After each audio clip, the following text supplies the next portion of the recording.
Okay, here we go. We'll start over again. Boom. We are live, ladies and gentlemen. Just a few minutes late, but it's evening time here in Costa Rica, morning time in Singapore. Yes, we were chatting with Elvin Lee of the Manga Token. Now, Elvin, I want to just kind of cut to it, jump right in. Tell us a bit about your background and your interest in this sector to begin with. Awesome, sure, no problem. I'm Elvin. I'm the CEO of Manga Token, based out of Singapore. In any case, I have been in the software industry for about 13 years, building corporate MNC systems and software. And recently, for the past couple of years, several of our clients actually approached me to build blockchain-related projects for them. So with that said, I've actually picked up quite a bit of technical knowledge about blockchain, and then I thought, why should I actually just restrict myself to building solutions for clients, right? Why not start something of my own and build something in my passion? So personally, I read manga, I watch anime almost every single day. So with that said, I actually have very good knowledge and know-how of how this industry actually works. And then with that, I brought in several friends to actually help me.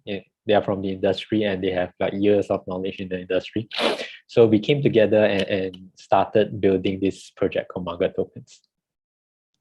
So you want to give us a little bit of background about these. So one of the things I think that's really fun about this conversation, Elvin, and I'll kind of preface everyone that's going to watch this podcast, as in the world of venture capital, one of the conversations I've been interested in is not just the NFT sector, but the social creator economy, effectively. That people like PewDiePie, the content creators, are extraordinarily valuable, and that even a small niche community, like for instance, Arcane Bear we're not a million people. We're a subset of individuals who are very interested in things like psychedelic mushrooms and crypto. Like that's almost the thread of people that like my particular focus in life, because I'm also a big fan of ice baths, meditations, and pineapples, right? So because we know that a niche, even when it's small, can be so powerful, one of the things I thought was fun and why we made it why we joined in with the IDO is because I'm interested to see how these things grow in the long term.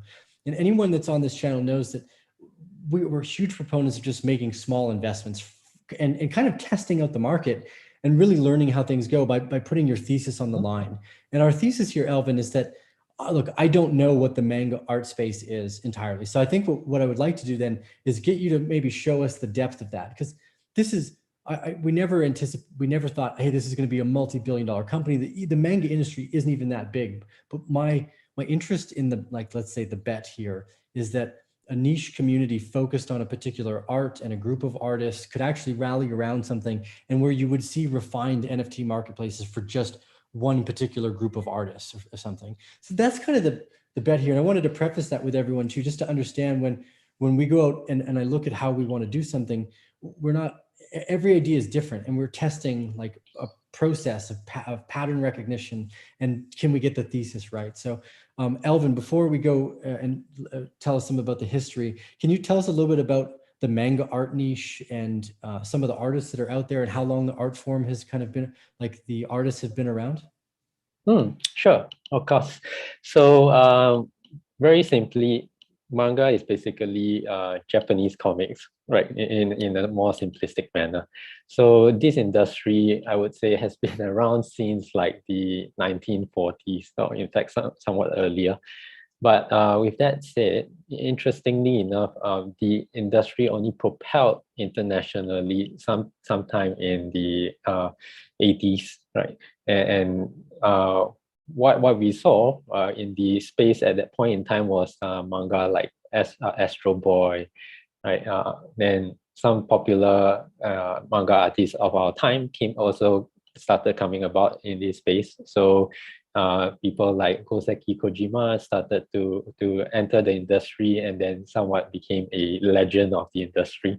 So in the key focus for manga, unlike other art collections, is that manga has always been targeted for mass market. So in the Japanese term, they actually call it mass market art to begin with.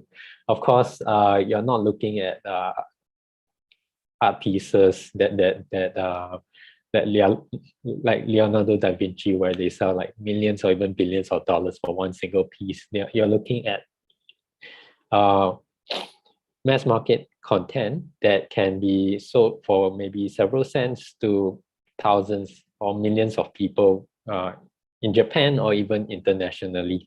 So that's how the art form actually came about. So and the more interesting fact that right now the artist has I would say that there's a very big range of manga artists right now. Like in Japan, our own estimates, we estimate there's about 20,000 odd professional manga artists out there in Japan. So we are taking out the people who are doing it for leisure, but just focusing on the professional crew itself is actually a very large community. Of course, not in the millions, but 20,000 is sufficiently large already. And these guys alone have already been producing most of the manga and anime content that you see on mainstream media right now.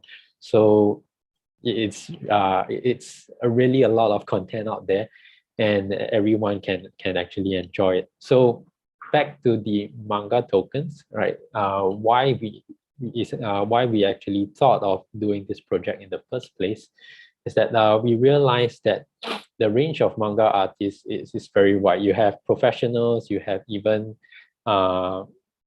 people who are like a year, 2 years in the space, and people who are actually up and coming artists wishing to participate in the industry. But because the industries, I would say the industries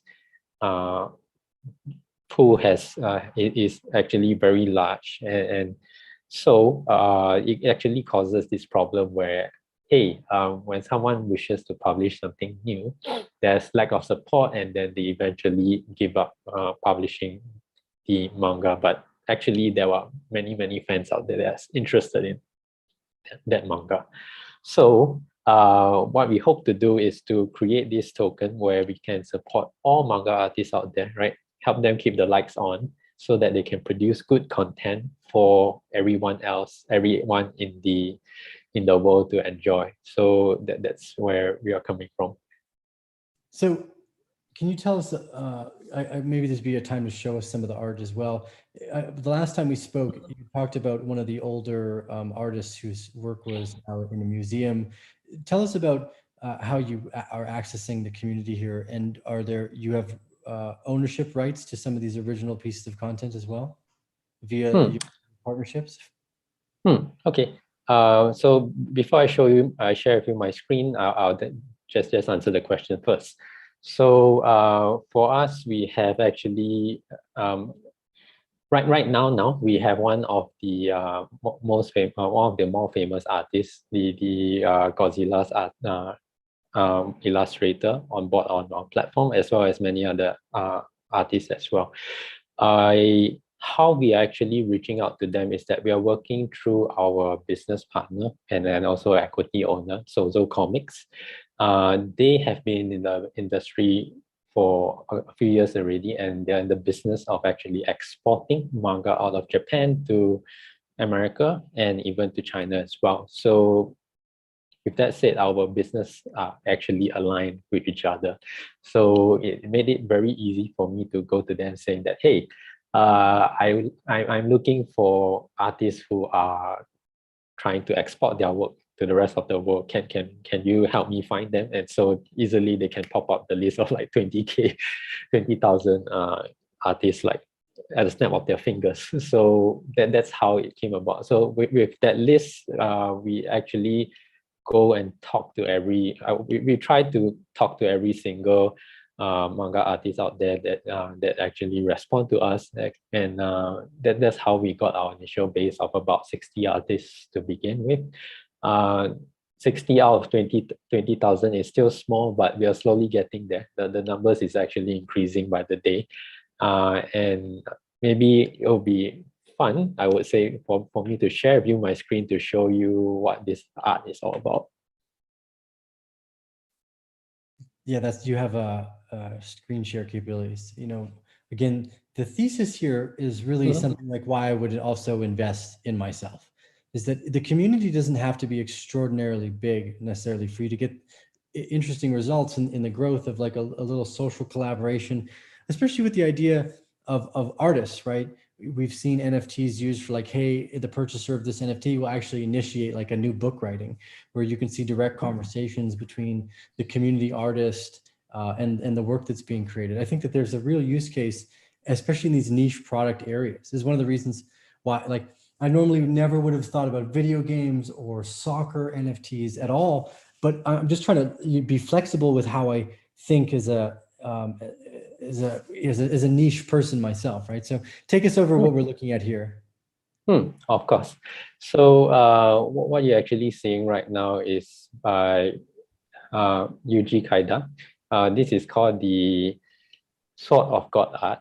Sword of Fierce God that he has actually created a couple of years back. So what happened was that when we approached Yuji, he was actually very excited about the project because it's the very first time he's going to work with someone to sell his art digitally. Originally, he has been doing commission work in which where like studios would approach him saying that, hey, can you draw something for us?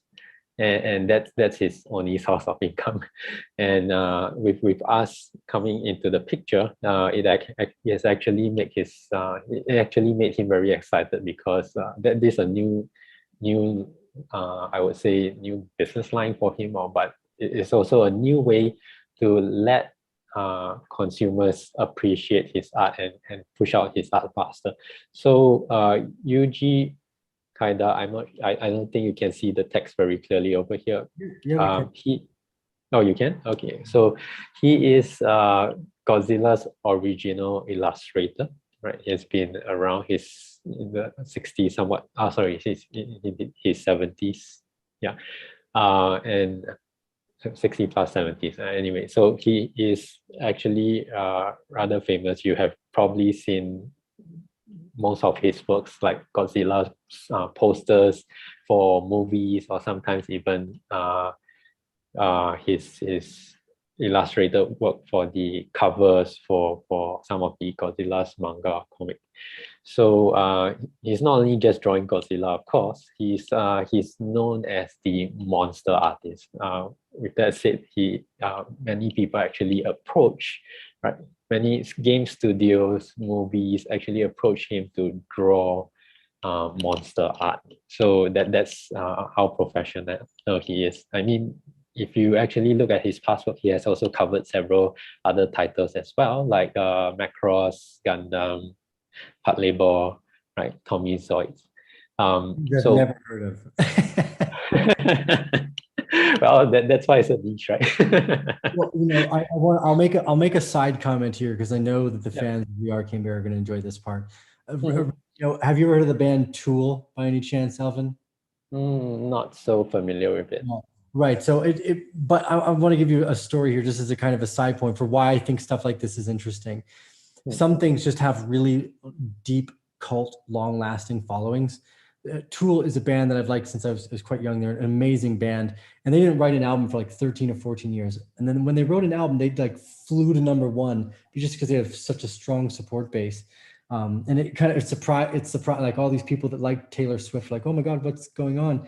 So that niche cult-like behavior around certain areas, that's why, like, I don't know much about the manga space, but this is one of the reasons why we are interested and why we're interested in something like this, just to see what it does within the niche.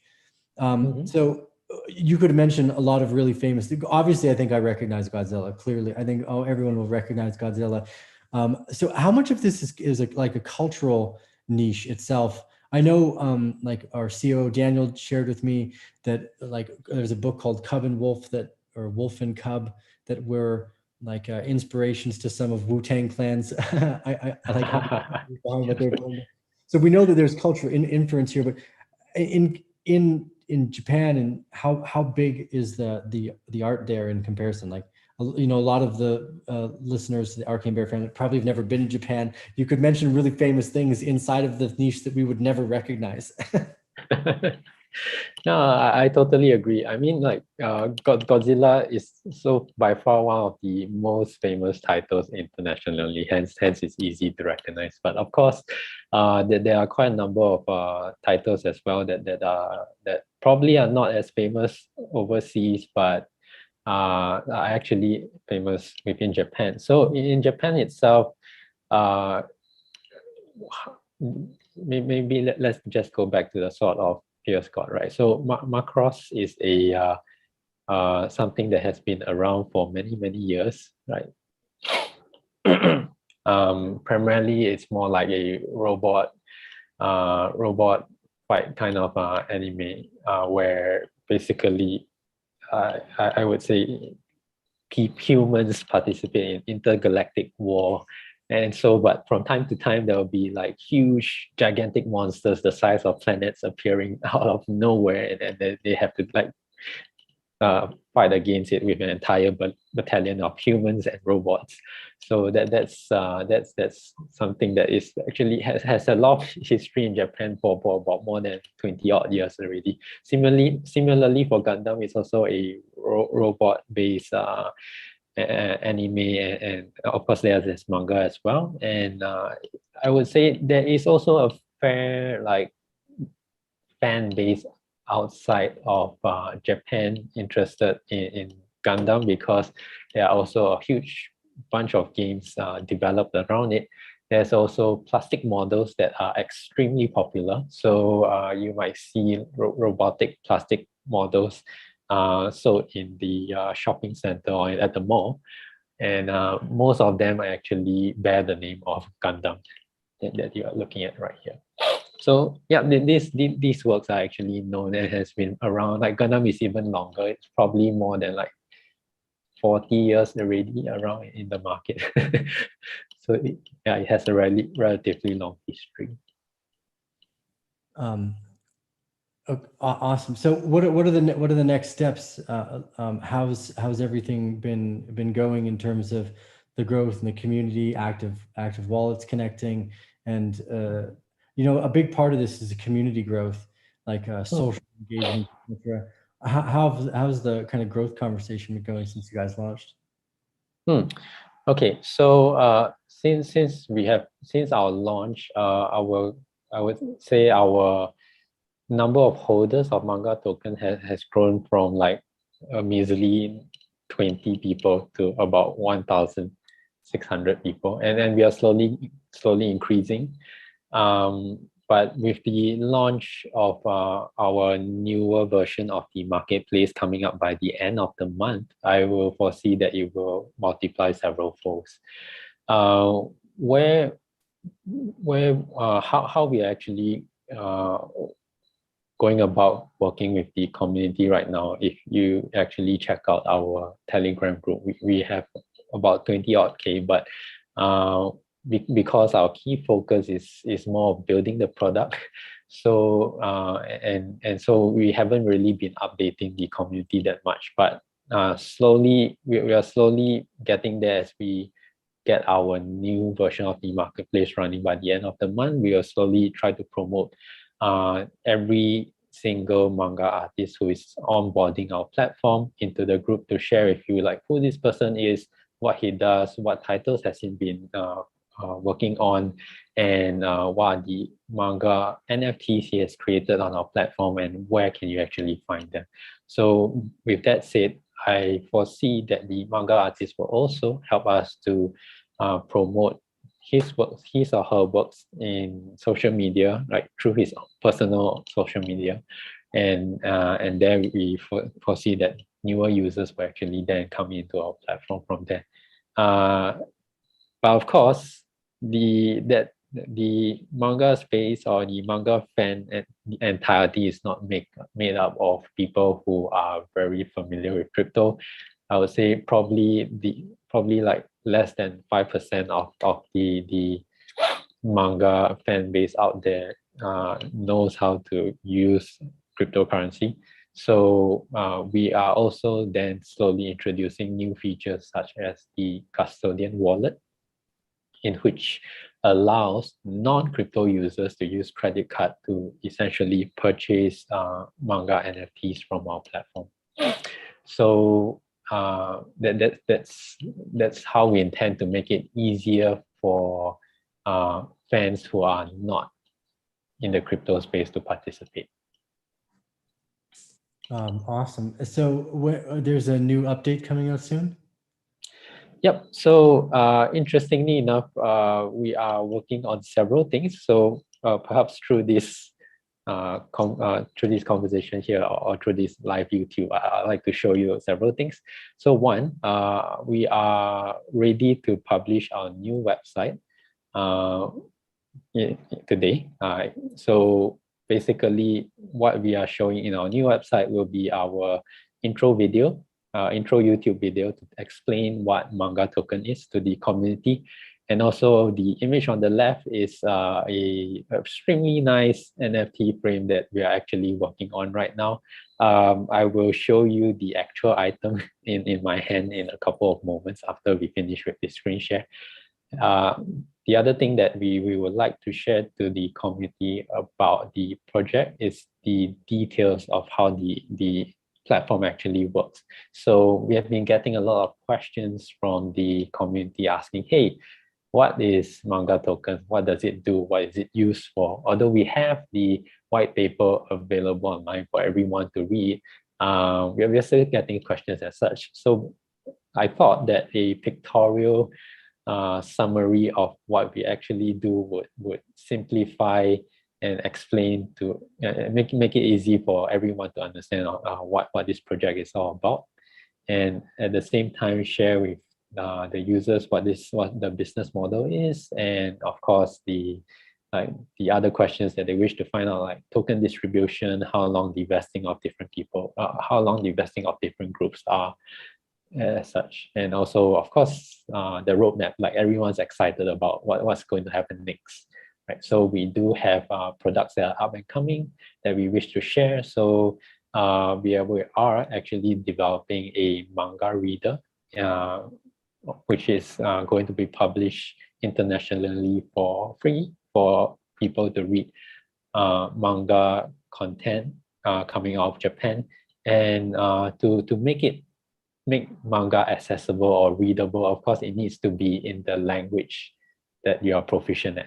So we are also soon opening up a manga collaboration platform in which the community can come in to participate and help translate Japanese manga into English, Russian, French, German, and any language out there in the world, right? And last but not least, manga is a continuously developing industry. And with that said, what I mean by continuously developing is that every couple of weeks or every couple of months, you'll see more new content coming up over and over again. It's a never-ending cycle where new content is continuously being published. But to be able to publish new content, most of these manga artists, right, need your support, right? You as the community to support them.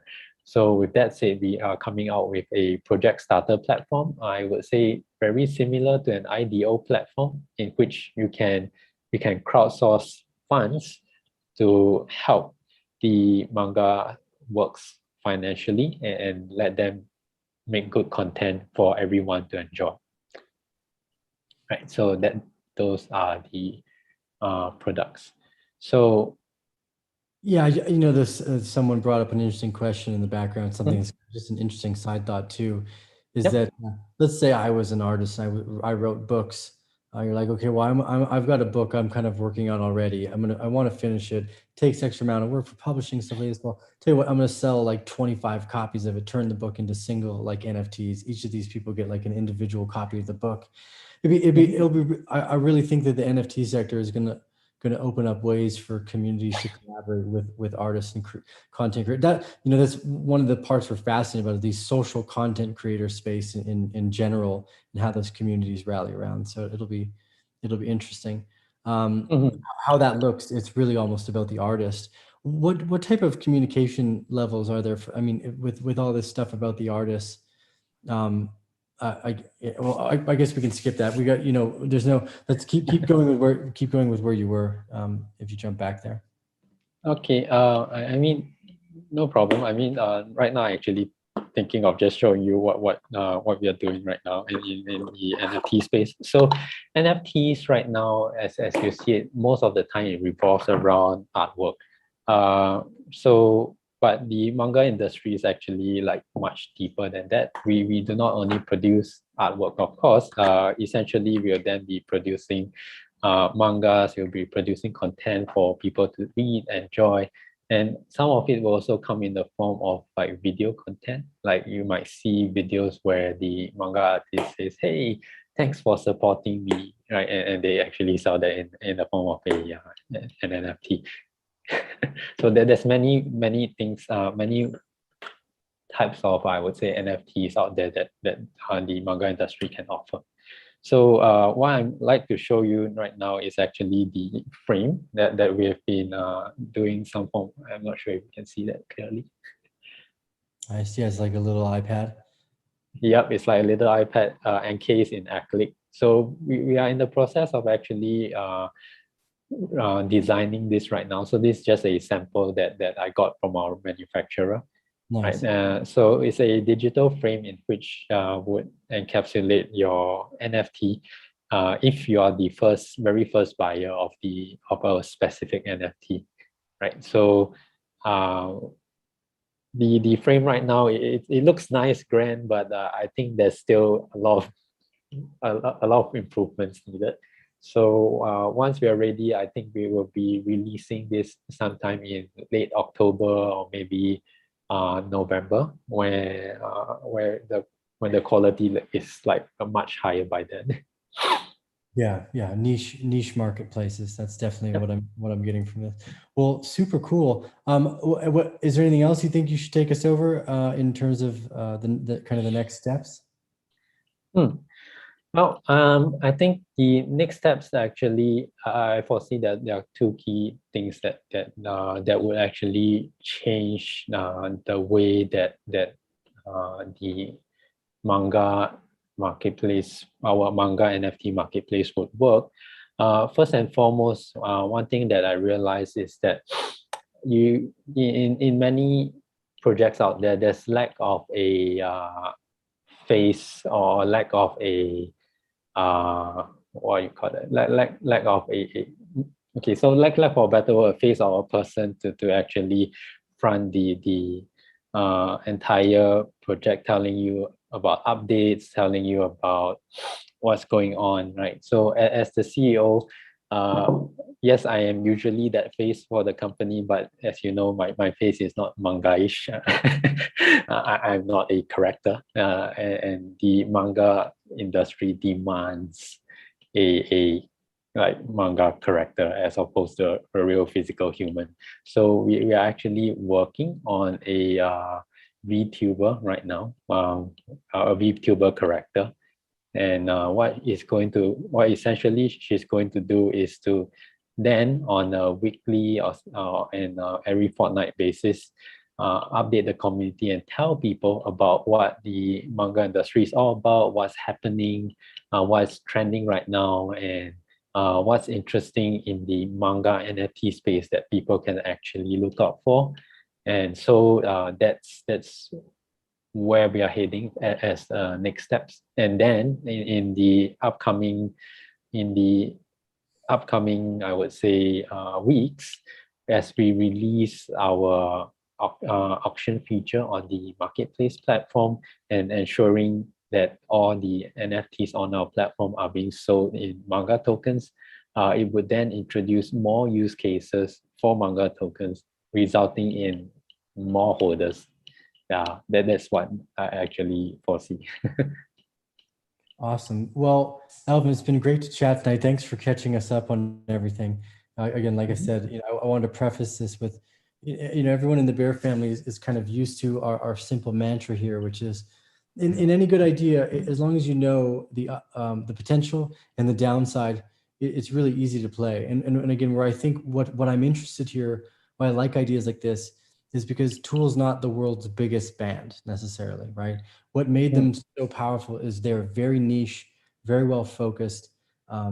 So that's kind of why I'm interested to see how, like, again, the video game sector, a lot of this stuff was never interesting to me. So now I've just kind of hit the ground with running, being as open-minded as possible to see what some of these niches can do if they can get that community support to really rally behind the artists and content creators that are already there. So thanks for sharing with us tonight. I look forward to it, seeing You're more welcome. Manga art, and hopefully we'll chat again soon. All right. Take care. Thank you very much, Kijo.